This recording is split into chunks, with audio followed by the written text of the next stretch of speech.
A group of heavily armed terrorists storm an embassy compound. It quickly becomes a siege. These were man-eaters. They were used to killing. The attackers have captured senior politicians, generals, and a host of VIPs. They will hold them for over 100 days. For the special forces, a frontal assault is impossible. Instead, they must do something radical. Attack from underground. It was never going to be anything but a military solution. At stake are the lives of 72 hostages. This is the extraordinary story of how Peruvian commandos ended one of the longest terrorist sieges in history.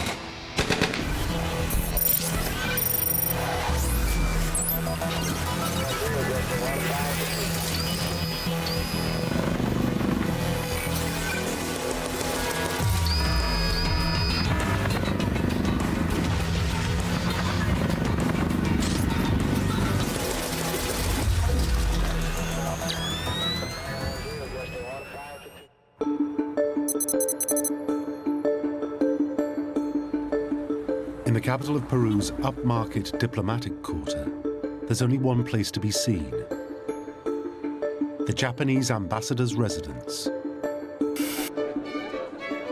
450 guests are sipping champagne and making small talk. It was a big diplomatic bash. All are prominent people from Peru's political landscape. Lots of guests. Among them are diplomats, businessmen, and members of the Peruvian president's family. As well as this man, Admiral Luis Giampietri, a senior figure in Peru's intelligence services. There were a lot of army and police, so there were a lot of fancy uniforms and there was a lot of gold braid. British journalist Sally Bowen is also there. There's a great deal of whiskey being grabbed off trays from waiters as they went around. The most senior person is Francisco Tudela. When I was foreign minister, I had to go and pay my respects because it was the birthday of the emperor, Japan's national day. The building is a fortress, well protected, with blast-proof doors and windows. A 12-foot-high wall surrounds the complex. A ring of policemen and sentries protect entrances and exits. Security is the last thing on their minds.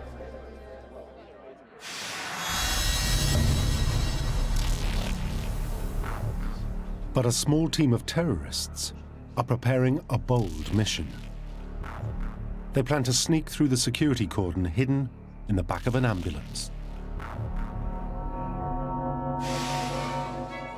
As the guests tuck into their wine and canapes, little do they know what's in store.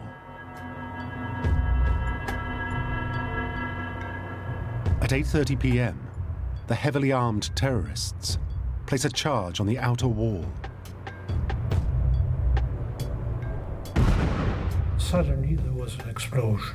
It sounded a little like a car bomb. Kind of materialized in our midst. We couldn't really understand what was going on. They were very well equipped.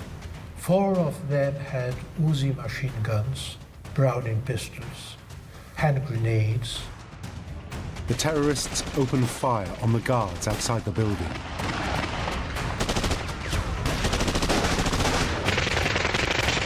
Guests dive for cover. It was just firing all around. There was gunfire both from outside the residence and some of the gunmen arrived in our midst. Of course, I was trying to protect my wife, and why not say the truth, protect myself. I hit the ground. The shooting intensified. Various people had run underneath the tables. It was very scary.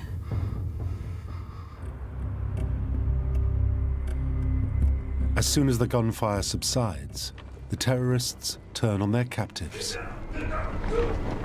They were very hard on us. They kicked us, they aimed their guns at us, and they pistol whipped us.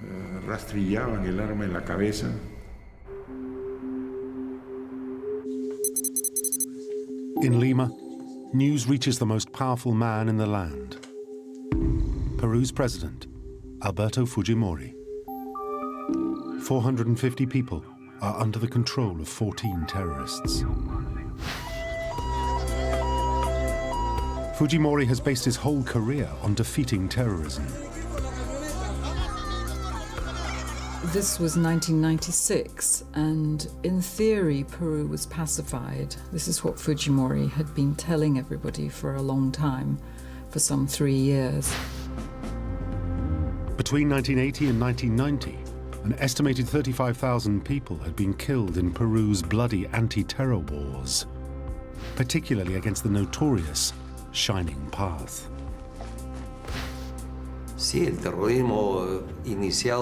The terrorism initiated by the Shining Path in the 1980s and 1990s was a threat to our country. It endangered our very existence. They were on the verge of taking power.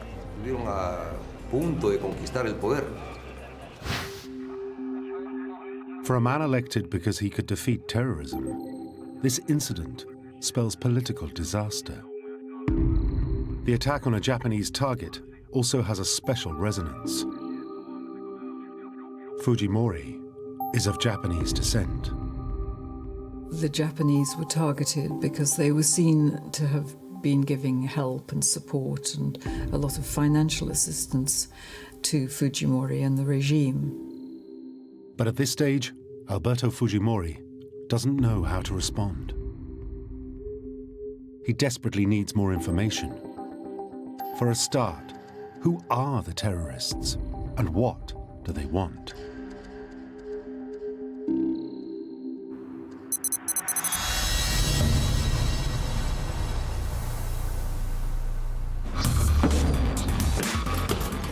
At the Japanese ambassador's residence, military hostages rip off their insignia and rank and desperately attempt to hide their identity.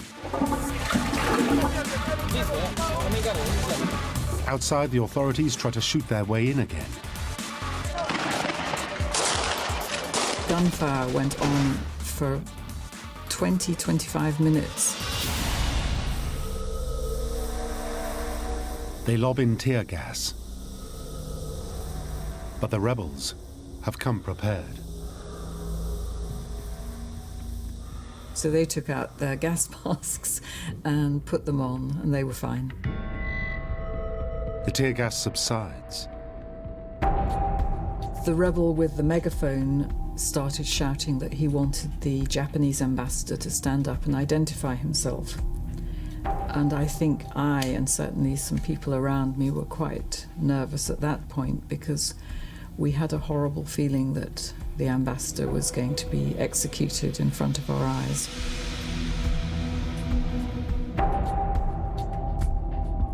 The Japanese ambassador, Morihisa Aoki, is forced to get on a megaphone. He pleads with the police to fall back, and a tense calm follows.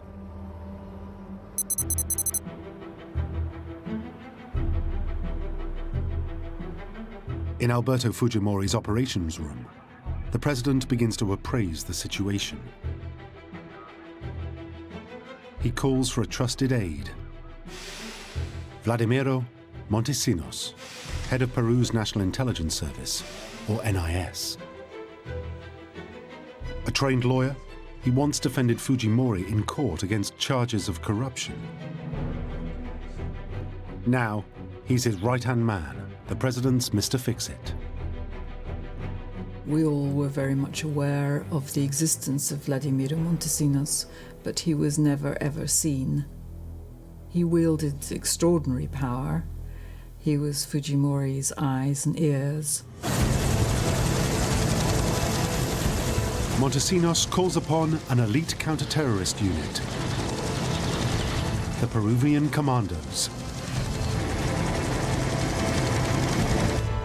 The Peruvian commandos are always training for any threat to the nation. Para cualquier contingencia que pudiera presentársele a la nación, ¿no? Close quarter battle, intelligence gathering, and heliborne assault are just some of their skills. Parachuting, amphibious warfare, mountain warfare, hostage rescue, storming buildings, as well as marksmanship.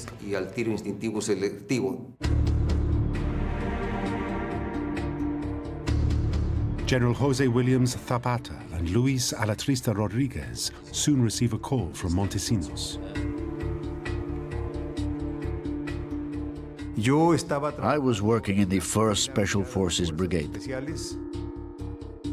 The television showed us what was happening at the Japanese ambassador's residence. We could see that there was a considerable problem.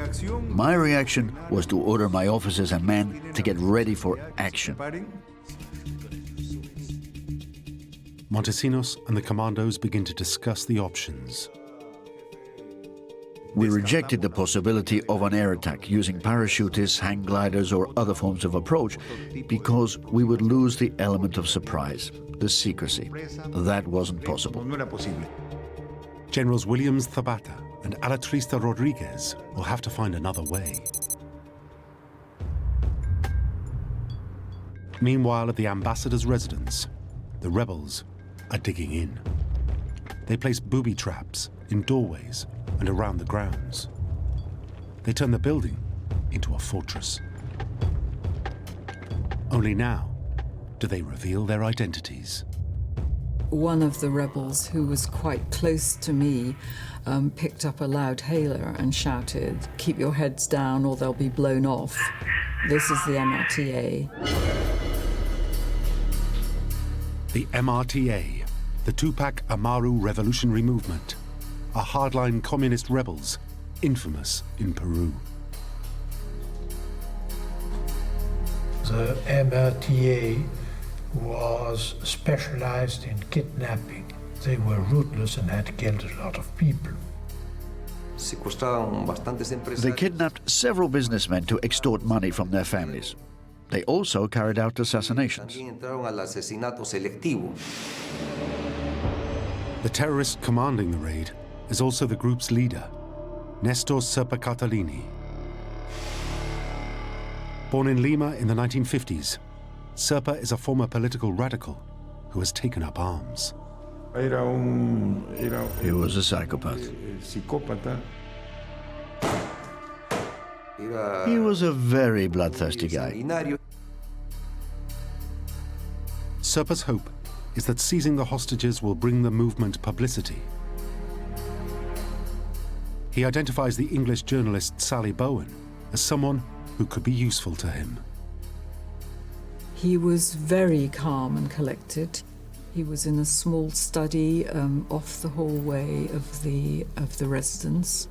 We asked him what he was about, what he was doing this for, and he immediately came out with the demand that MRTA political prisoners had to be freed.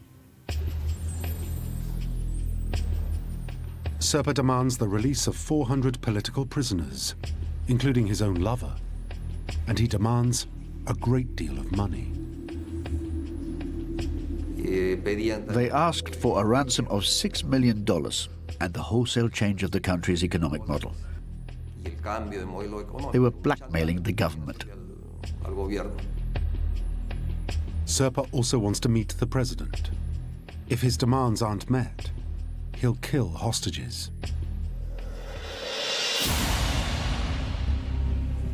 The first person in his sights is Foreign Minister Francisco Tudela.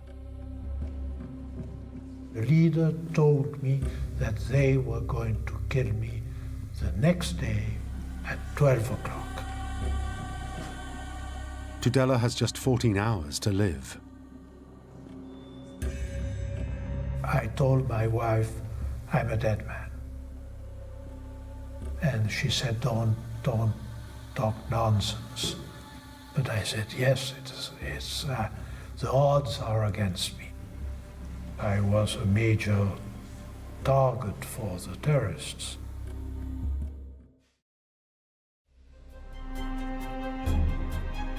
Luckily, one of the hostages steps in. Michel Minig is a negotiator from the Red Cross with experience of various war zones. I think he probably felt that the ambassador might need some support. I was very relieved to see Michel Minig get up. Very quickly, Minig persuades the captors to release some hostages. And I think he did an amazing job that night. Michel made it clear to Serpa, the rebel commander, that he would do his cause a lot of good if he broadly respected the rules of warfare. Minig secures the release of the waiters and then the women and children, in all 170 people. Among them, the wife of Foreign Minister Francisco Tudela. She didn't want to leave me. And I said, you have to go. Think of the children. I had small children at the time. And so she reluctantly left the room, but it was very emotional. It was very difficult. Sally Bowen is also one of those released. We shook hands and then he said, "Good evening." So out we went and left the residence. When the door opened, suddenly there was this battery of cameras and people shouting and asking questions. Sally Bowen is given the task of announcing to the world's press the MRTA leader's demands. Other hostages make it clear that any attempt to storm the building would be insane.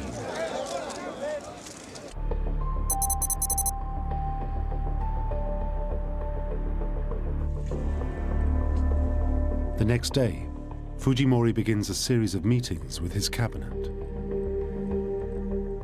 He is adamant that no MRTA prisoners will be released. Imagine for 1 second that the government had ceded to their demands. The next day, we would have had another group, like Shining Path, that would have done a similar thing. That would have been unthinkable.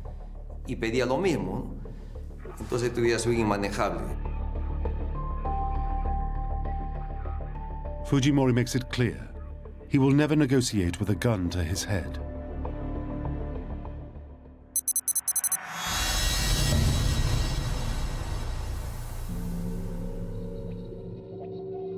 For Francisco Tudela, Fujimori's stance is a death sentence. He is due to be executed at noon. His life hangs in the balance.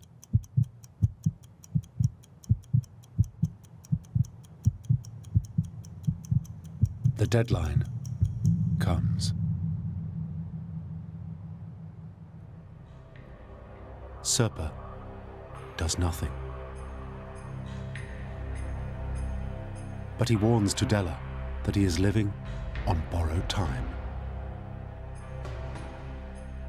He said to me, you know, Foreign Minister, I admire your work, but I have to kill you.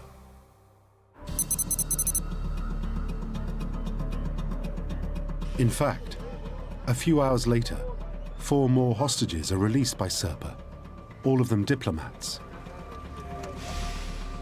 Meanwhile, preparations to retake the ambassador's residence are continuing. Thanks to the released hostages, the Commandos are getting valuable intelligence. They learn of the enemy's strength and positions. We knew there were 14 terrorists, that they had all come in with heavy weapons, they had rocket-propelled grenades. They had prepared for this operation and they knew exactly what to bring. They study a scale model of the complex, looking for a way in. A frontal attack is out of the question. The only way forward is to do something truly radical. Approaching from above ground was immensely challenging because of the explosives. So that's how we came to the idea of approaching from below, by tunnels. from below ground.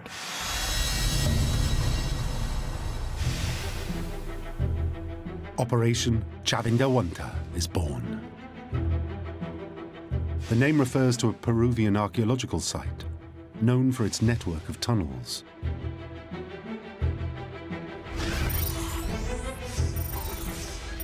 The plan is to dig into the compound at a depth of 3 meters.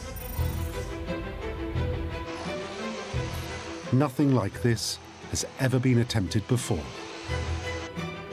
The main tunnel will be 20 meters long, with other tunnels feeding outwards.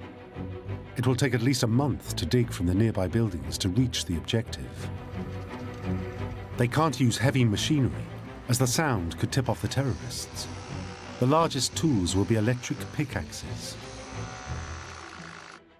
Over the coming days, the operation begins.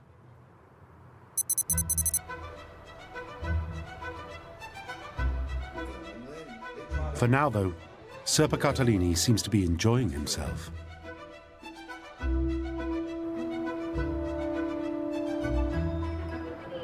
In late December, as a gesture of seasonal goodwill, he releases more people, 225 in all, in the hope of grabbing the headlines. For a long time, one felt that the guerrillas were winning the propaganda war. They seemed to be more open and ready to talk than the Peruvian government. There was absolute hermetic silence from the Peruvian government.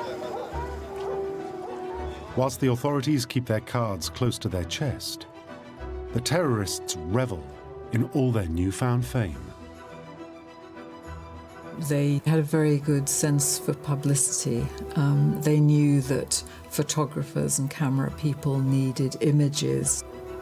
The MRTA would hang banners out of the window periodically. It was all part of the propaganda war. 15 days into the siege, on New Year's Day 1997, the MRTA pull off an astonishing propaganda coup. There was the famous incident when we finally managed to get permission for some of the photographers and camera people to file past the residence, so at least they could get some images of the exterior. The front door opened and Serpa invited everybody in. So they all went in and had their photo opportunities with the guerrillas. I spoke to the foreign press when they came into the embassy on New Year's Day.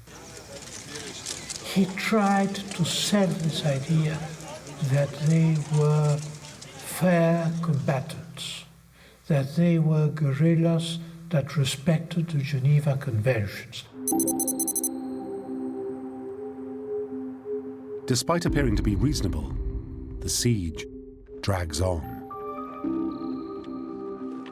For those unlucky enough to remain inside, life settles into a strange routine. Mostly boredom is the biggest enemy. Hostages take turns to give talks on different subjects. Some run the corridors to keep fit. Others do chores, like cleaning.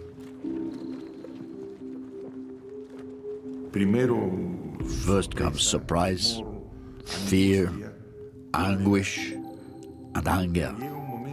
But then there comes a moment when you start to assimilate it all and you learn to live with it.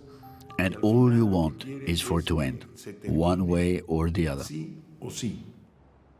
At night, the hostages have to sleep on the floor. It is cold, cramped, airless. It's hard to sleep in this way. We found it hard to get used to it. For Admiral Giampietri, nighttime is a chance to reflect. It was a chance to be alone with your thoughts. There was silence. You could reconstruct the events of the day.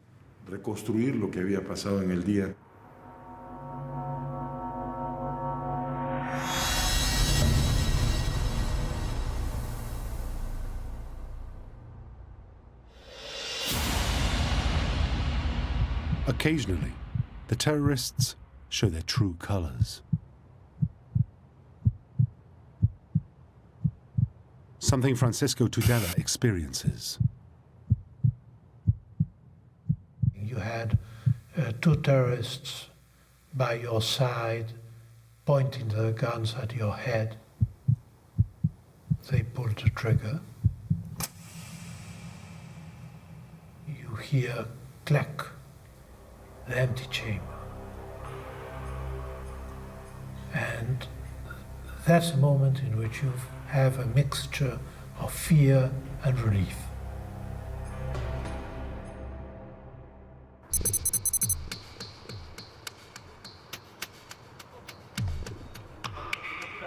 Four weeks in, 72 hostages remain inside.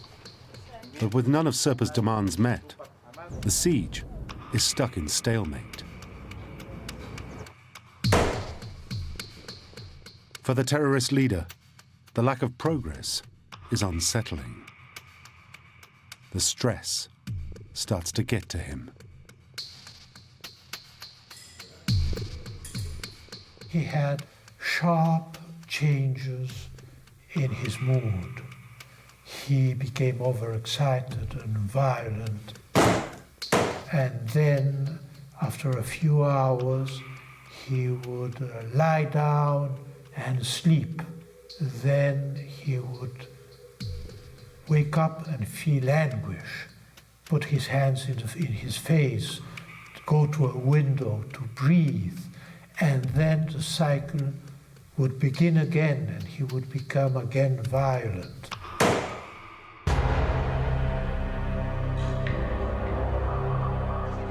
It is also a troubling time for President Alberto Fujimori. Outwardly, he too seems to be making little progress. So he tries something new. Troop carriers and heavy guns are brought in, and loud music is played around the embassy.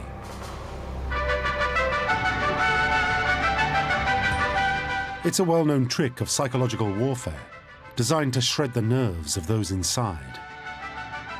This was one of the greatest tortures for us. The noise was extraordinary.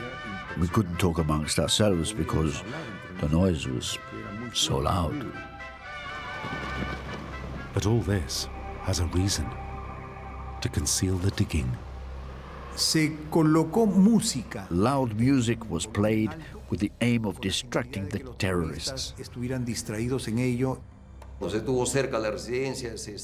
we were nearby, we made noise, put music on, so they couldn't hear the work that was going on underground.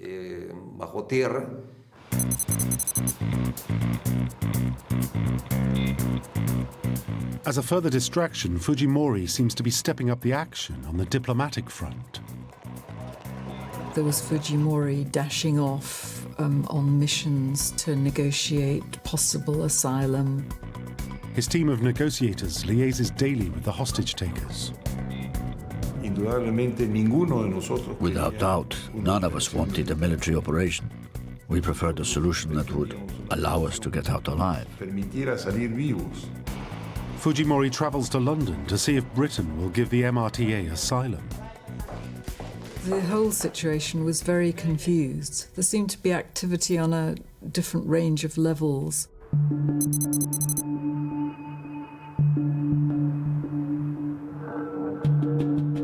But this diplomatic front is a ploy to hide what's really going on. The digging is nearing the target. And anyone who knows Fujimori is in no doubt as to his real intentions.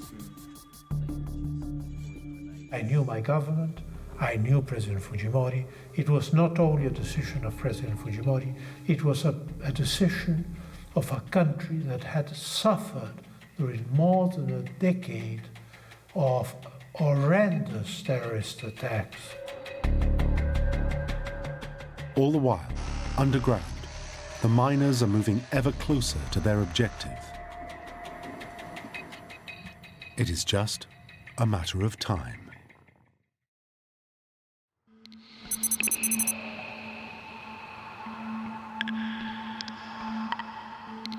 In April, almost 4 months into the siege, Serpa makes a concession to break the deadlock. He drops the number of MRTA prisoners he wants released, from 400 to just 20. By now, it's nearing summer. The temperature outside hits 26 degrees. For the captors and their hostages inside, the long siege starts to take its toll. The Peruvian authorities have turned off the water and electricity. Conditions are getting rank. Off. No running water, no electricity, no hygiene. With the water turned off, the toilets back up. The bathrooms soon broke down. Many people had loose bowels. The smell was overpowering. But the awful conditions are part of the army plan. It forces the terrorists to rely on supplies from the outside. This was deliberate, to control the flow of supplies into the building. The only source of provisions and fresh water is the Red Cross, which makes regular deliveries to those inside. So the members of the International Red Cross would ferry food in and out every day. So they went in and out of the residence on a daily basis.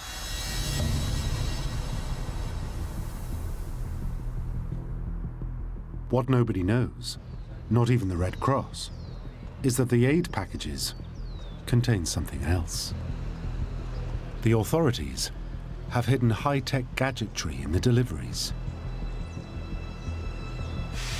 And they are intended for one man, Admiral Luis Giampietri. Amongst the board games, religious artifacts, books, and even musical instruments are tiny microphones and cameras. Specialist technicians from Peru's intelligence services have custom-built tiny eavesdropping devices. The intelligence service provided microphones that were being smuggled in, concealed in different objects, in a guitar, in some books, the provisions. In this way, they could listen to information, get it down on paper, and then pass it to us so that we could put it to use. Some of the listening devices are no bigger than a match. The cameras are also minute and contain tiny transmitters.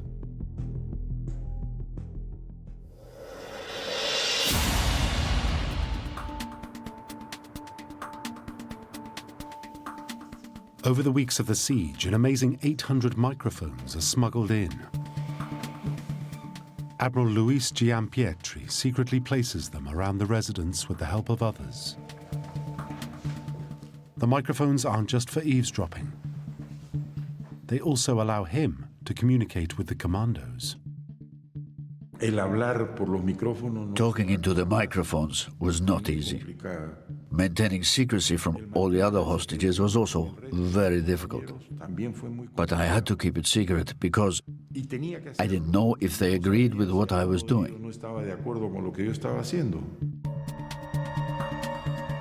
To conceal what he's doing, he is sent a Bible with a hidden microphone. He starts to read aloud from the pages.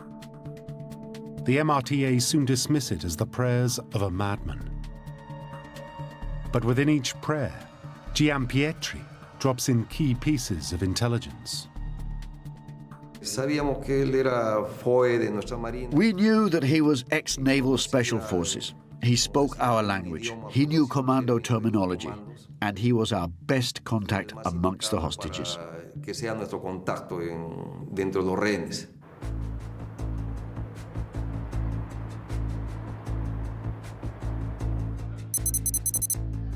In their situation room, the commandos listen in as key intelligence is gathered from all the different microphones. Gradually, they start to build up a detailed picture of what is going on. Los escuchábamos también a los terroristas. We listened to the terrorists as well, so we gained more information which would allow us to improve our operation to rescue the hostages. De rescate de rehenes. They learn that at night the rebels are especially vigilant. This is when they most fear an attack. Some sleep amongst the hostages, whilst others rotate guard duties. Giampietri's intelligence also reveals one crucial piece of information.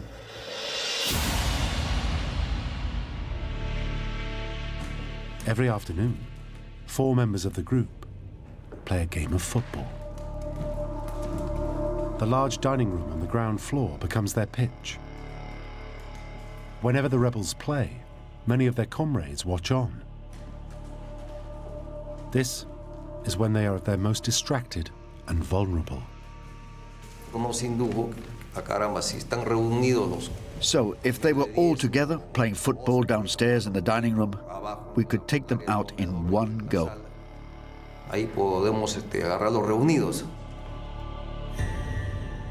The afternoon football game is clearly the moment to strike. So the commanders adjust their plan. They dig a special tunnel straight under the dining room. We decided to make a branch from the main tunnel to under the residence where they played football. In this new tunnel, the commandos will place something special.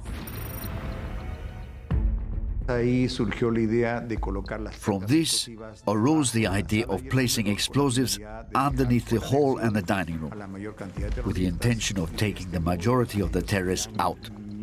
This way, they would have less chance to kill the hostages. Even if the dining room bomb doesn't kill many terrorists, it will at least achieve something else. As a secondary objective, obviously, an explosion of this nature under a house would create such confusion that they would be disorientated and incapable of reacting.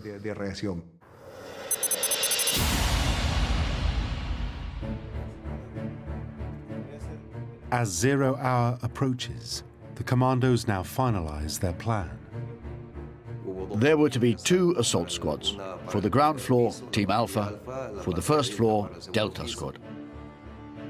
The group that would do the raid includes Miguel Velazmoras Rojas. Yo fui integrante del Grupo Delta. I was part of Group Delta. My section leader was Commander Renan, and I was the 5th man in that team. Quinto hombre de ese equipo. 150 soldiers rehearse over and over using a life-size replica of the complex.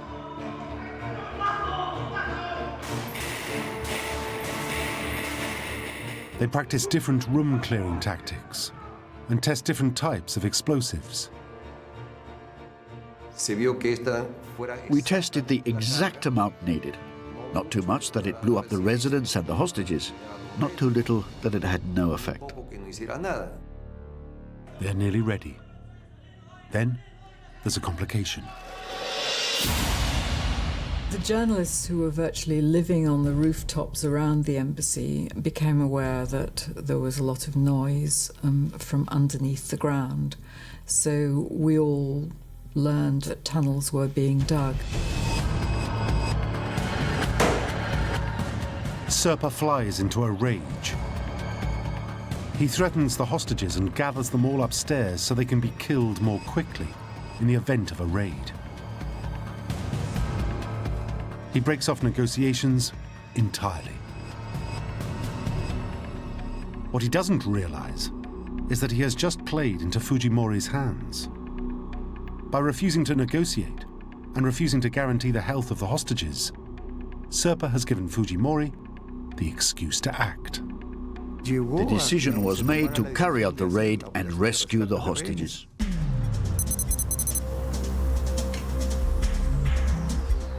The commandos are finally ready. The tunnels have been dug. Late in April, 126 days since the siege began, the commandos are given the green light. It was around 3 in the afternoon, a still warm Lima summer afternoon. A message is sent to Luis Giampietri to make sure the hostages are wearing light-colored clothing. This will differentiate them from the terrorists in their dark combat fatigues. Giampietri instructs them to lie on the floor and keep their heads down. Francisco Tudela is one of the few who knows what is about to unfold. I was one of the 5 people who knew of the communications between Admiral Giampietri and the military. And so I knew when the attack was coming.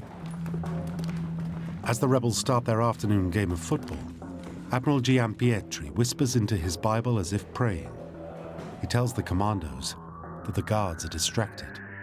He also transmits the confirmation that he has got all the hostages to wear light clothing.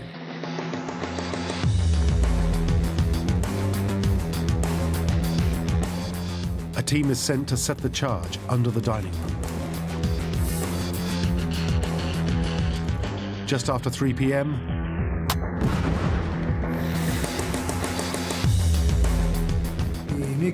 We made our way in via the main tunnel. the commandos suddenly emerge. After months of inaction, bursts of gunfire and smoke appearing from the top of the residence. All this was being transmitted by TV cameras, so it was live on television immediately.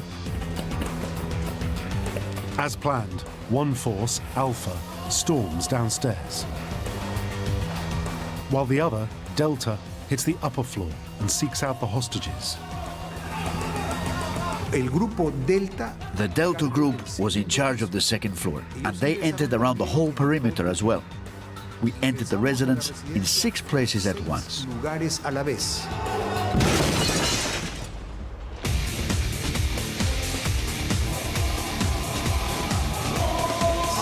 A second wave of commandos attacks the front of the building, while another scales the walls on ladders.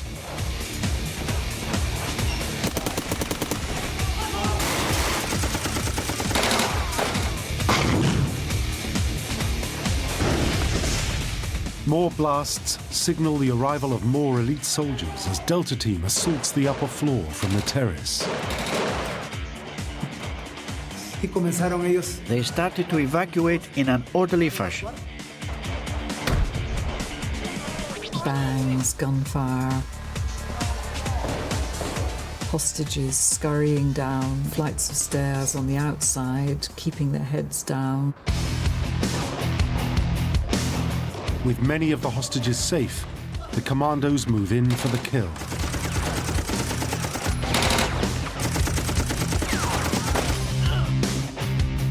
Over the next 15 minutes, they flush out the terrorists.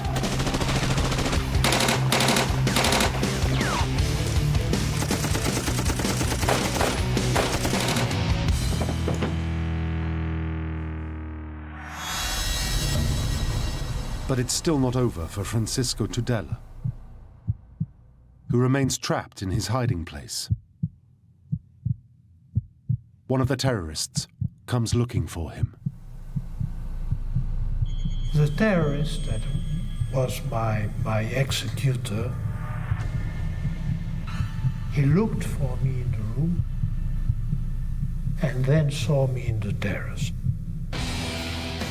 He threw a hand grenade.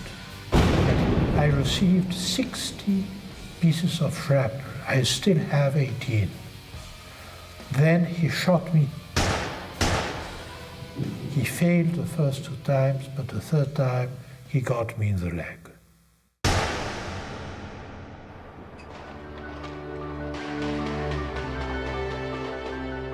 Despite his wounds, Tudela manages to escape. I recall one stretcher being carried out. I think we almost immediately identified Francisco Tudela, who'd been shot. I remember that Admiral Giampietri, when he reached that point in the garden, saw me and said, "You are wounded." And I said, "No, we are free." I was exhilarated.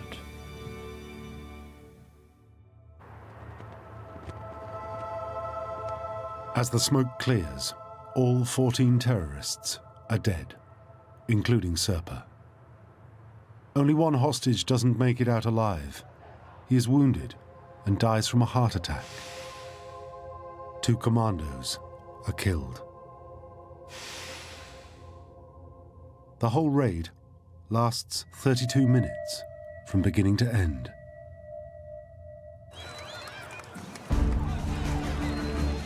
For President Alberto Fujimori, it is a triumph. In the final act of showmanship, he visits the building. He supervises the removal of the MRTA flags and congratulates his commandos. This is Fujimori at his most ebullient, having taken a huge gamble and having it come off. The raid is seen as a great victory. However, if Fujimori and Montesinos thought the raid would make them politically invincible, they were mistaken. Both are now in jail on corruption charges. Nevertheless, the raid remains a source of pride for those who took part. Every commando aspires to take part in this sort of event. For me, it is a matter of personal pride. We did it for Peru, and I will always be proud to have led this group of men.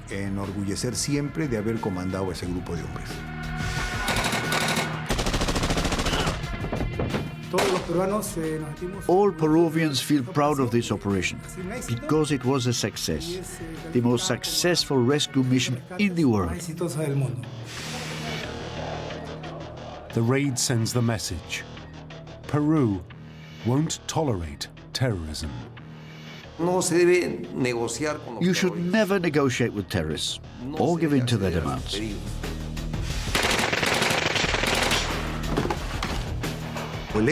Because of the success of the Chavinto Huántar operation, the Tupac Amaru Revolutionary Movement was effectively defeated.